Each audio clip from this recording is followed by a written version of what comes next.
महाराष्ट्र भूषण पुरस्कार सोहळा छोटे खानी आयोजित केल्याबद्दल शिवसेनेनं नापसंती व्यक्त केली आहे। हा सोहळा भव्य स्वरूपात शिवाजी पार्कवर किंवा शनिवार वाड्यावर आयोजित करायला हवा होता असं सांगत शिवसेनेनं ही नापसंती व्यक्त केली आहे।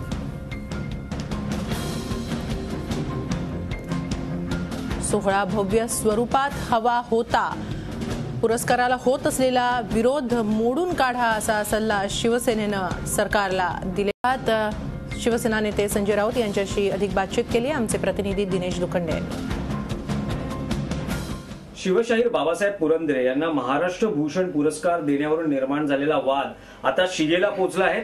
या वादासंदर्भात शिवसेनेची नेमकी काय भूमिका आहे ते आपण जाणून घेणार आहोत। आपल्यासोबत आहेत शिवसेना नेते खासदार संजय राऊत। महाराष्ट्राचे मुख्यमंत्री देवेंद्र फडणवीस यांनी अत्यंत धाडसानं आणि हिमतीनं हा महाराष्ट्र भूषणचा जो सोहळा आहे तो महाराष्ट्राच्या इब्रतीला प्रतिष्ठेला साजेसा करायला पाहिजे। मला समजलं की तो राजभवनात करतायत, राजभवनामध्ये शपथविधी होतात त्या लहानशा हॉलमध्ये। असं खरवड शिवशाहिरांचा सोहळा जो आहे हा शिवतीर्थावर व्हायला पाहिजे होता। जर बाळासाहेब ठाकरे असते तर त्यांनी हीच मागणी आचार्य यात्रे असते त्यांनी सुद्धा शिवशाहिरांचा सोहळा एक शनिवार वाड्यासमोर किंवा शिवतीर्थावर सरकारने अशा 10-5 टाळक्यांसमोर शेपूट घातलं तर राज्य करणं कठीण होतं। ते कोण जितेंद्र आव्हाड त्यांना काय ज्याने ईश्वरत जहाची बाजू घेतली तोयबा जी देश विध्वंस करणाऱ्या प्रवृत्ती सगळ्या या देशामध्ये हे अमेरिकेच्या कोर्टात सिद्ध झालंय।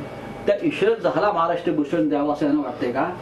मुख्यमंत्री या संपूर्ण वादावर अजूनही मौन बाळगून आहे। देवेंद्र फडणवीस यांनी बोलायला पाहिजे, हिमतीनं बोललं पाहिजे। त्यांच्या मागे महाराष्ट्र उभा आहे, त्यांनी ताकद दाखवली पाहिजे। महाराष्ट्राचा मुख्यमंत्री म्हणून त्यांनी सगळं मोडून तोडून काढलं पाहिजे। कोण आहेत 5-25? कोण नेमाडे? त्यांना कोण साहित्यिक मानते? नेमाडे का साहित्यिक आहेत का? नुसत्या मिशा मोठ्या म्हणून शिवाजी होत नाही।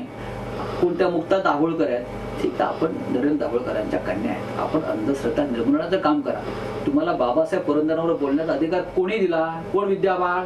आज मनसे अध्यक्ष राज ठाकरे यांनी पत्रकार परिषदेत असा आरोप केला आहे की या संपूर्ण वादाला राष्ट्रवादी काँग्रेसचे अध्यक्ष शरद पवार यांची फूस आहे। हे बघा, महाराष्ट्रात सरकार राष्ट्रवादीचं नाहीये हे आधी आपण लक्षात घेतलं पाहिजे सरकारने सुद्धा। आणि राष्ट्रवादी महाराष्ट्रामध्ये अशा प्रकारे काड्या घालण्याचं काम करत असेल, या काड्या मोडल्या पाहिजेत मुख्यमंत्र्यांनी। राष्ट्रवादी ठरवणार का पुरस्कार कोणाला द्यायचा आणि कसा द्यायचा? धन्यवाद। व्हिडिओ जर्नलिस्ट अमित गिरीसह दिनेश दुखंडे, झी मीडिया, मुंबई। झी 24 तास रहा एक पाऊल पुढे।